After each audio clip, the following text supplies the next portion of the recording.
ఎక్కడ చూడు ఇప్పుడు జానీ మాస్టర్ షేక్ చేస్తున్నాడు. షేక్ జానీ బాషా మొత్తం న్యూస్ ఛానల్స్‌ని షేక్ చేసి పడేస్తున్నాడనమాట. ఏంటంటే అతని దగ్గర పనిచేస్తున్న అసిస్టెంట్ కొరియోగ్రాఫర్ పైన అత్యాచారం చేశాడని కేసయితే నమోదయింది నార్సింగ్ పోలీస్ స్టేషన్‌లో.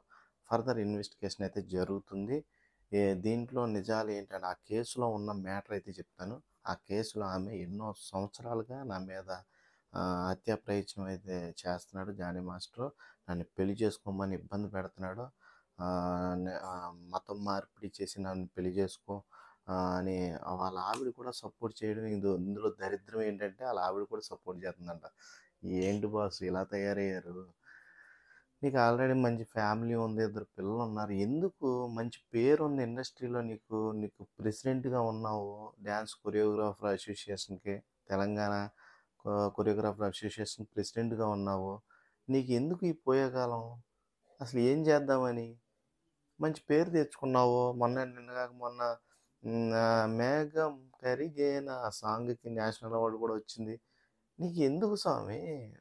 నీ నీ చుట్టుపక్కలోళ్ళని నువ్వు ఆ కోణంలో చూడడం ఎందుకు? నీకు ఒక మంచి పేరొస్తున్నప్పుడు నువ్వు చాలా జాగ్రత్తగా ఉండాలి గదా! నువ్వు జాగ్రత్తగా ఉండకుండా ఆ అమ్మాయిని ఎన్నో సార్లు అత్యాచారం చేసావంట. ఎస్పెషల్లీ ఆమె రాసిన దాంట్లో ఏముందంటే నన్ను ఎక్కువ శాతం క్యారీవాన్‌లో అంటే హీరోలు, హీరోయిన్‌లు రెస్ట్ తీసుకునే ప్లేస్‌లో నువ్వు అశ్లీలలు చేశావా? బాబోయ్! నీకు దండం స్వామి. నువ్వసలు ఏంటి? ఛ! ఛ! ఛ! ఛ! ఇప్పటి వరకు నిన్ను చాలా సపోర్టెడ్‌గా మాట్లాడాను. నీ గురించి చాలా పాజిటివ్ థింకింగ్ ఉండేది నాకు.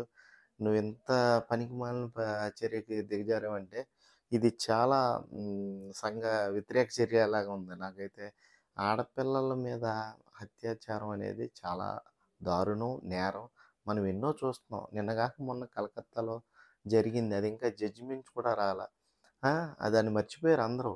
కానీ అక్కడ జరిగిన దారుణం ఊహించుకుంటుంటే ఆళ్ళకి పడవలసిన శిక్ష పడాలి. అలాగే నిన్నగా మొన్న చూసుకుంటే గుడ్లో వదిలేరు. ఆడెవడో సీసీ కెమెరా పెట్టేసి 300 వీడియోలు లీక్ చేసేసి ఆడపిల్లల జీవితాలను నాశనం చేశాడు. దాన్ని కూడా స్ప్రెడ్ అయితే పిల్లల భవిష్యత్తు మీద ఎఫెక్ట్ పడుతుందని సదుద్దేశంతో ఆ గవర్నమెంట్ అక్కడ కొంచెం దాన్ని దాచిపెట్టడం అనేది జరిగింది.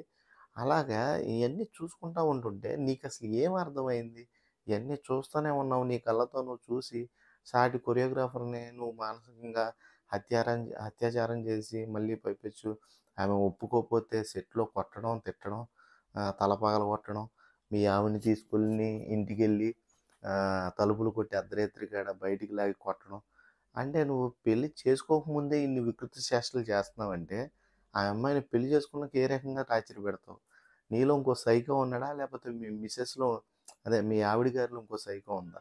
నాకు అర్థం కావట్లా. ఒక మొగుడే కావాలనుకునే ప్రతి ప్రతి మనిషి సాంప్రదాయం అయితే అవ్వచ్చు. మీ ఇస్లామిక్ ధర్మం ప్రకారం 7 పెళ్ళిళ్ళు చేసుకోవచ్చు. కానీ అది ఇష్టపూర్వకంగా మారి మత మార్పిడి జరిగిన తర్వాతే నువ్వు పెళ్లి చేసుకోవాలి గానీ, ఇలా బలవంతంగా ఆ అమ్మాయిని వాడుకొని నువ్వు క్యారీవాన్‌లో ఎక్కడ పడితే అక్కడ జిప్పులు తీసి నువ్వు బెదిరించి నీకు ఎటువంటి అవకాశాలు రానివ్వకుండా చేస్తాను. ఇండస్ట్రీలో లేకుండా చేస్తాను. ఇలాంటి బెదిరింపుల వల్ల ఇన్ని రోజులు కూడా కేస్ పెట్టకుండా ఆగిందంట. ఇది ఇగ ఆమె ఇచ్చిన కంప్లెయింట్‌లో ఇది కూడా ఫస్టు రాయదుర్గం పోలీస్ స్టేషన్‌కి ఫోన్ చేసి మరి కంప్లెయింట్ ఇచ్చింది. ఆయన వెంటనే జీరో ఎఫ్ఐఆర్ అయితే ఫైల్ చేశాడు. సమీప పోలీస్ స్టేషన్‌కి బదిలీ చేయడం జరిగింది. ఆ జీరో ఎఫ్ఐఆర్‌ని. అక్కడ సీఐ గారు ఇన్వెస్టిగేషన్ చేస్తున్నారు. ఏ విషయం ఇప్పటి వరకు అయితే ఒక క్లారిటీ రాలేదు. జానీ మాస్టర్ ఇలాంటోడని నేను అనుకోలే.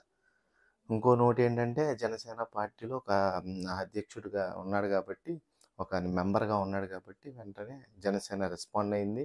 రెస్పాండ్ అయ్యి నువ్వు పార్టీ కార్యకలాపాలకు దూరంగా ఉండాలని నోటీస్ అయితే పంపించేసింది. నువ్వు అక్కడ మ్యాటర్ క్లియర్ చేసుకున్నాకే నువ్వు పార్టీ కార్యకలాపాలకు నువ్వు తలదూర్చాలి. అప్పటి వరకు నువ్వు వచ్చినట్టయితే నీ మీద కఠిన చర్యలు తీసుకుంటామని ఆళ్ళైతే నోటైతే ప్రిపేర్ చేసి పంపించేశారు ఆల్రెడీ. ఇంకొక విషయం ఏంటంటే ఈ విషయం పవన్ కళ్యాణ్ గారికి తెలియలేదు. తెలిస్ ఓకే. తెలిసే ఉండొచ్చు ఈ పాటికి. ఆయన కోపం ముందు జానీ మాస్టర్ నువ్వు జాగ్రత్తగా ఉండాలి. ఎందుకంటే గన్నపెట్టి కాల్చిన కాలుస్తాడు. ఆయన ఆడపిల్లల పట్ల గౌరవంగా, మర్యాదగా నడుచుకునే మనిషి. నీలాంటోళ్ళ వల్ల ఆయన పేరు పాడైపోతుందని నేను అనుకుంటున్నాను. నా మనసాక్షి అంటుంది. కాబట్టి నువ్వు ఇలాంటి ఏమన్నా వికృత చేష్టలుంటే మానుకోవాలని నేను కోరుకుంటున్నాను. ఓకే. Thank you.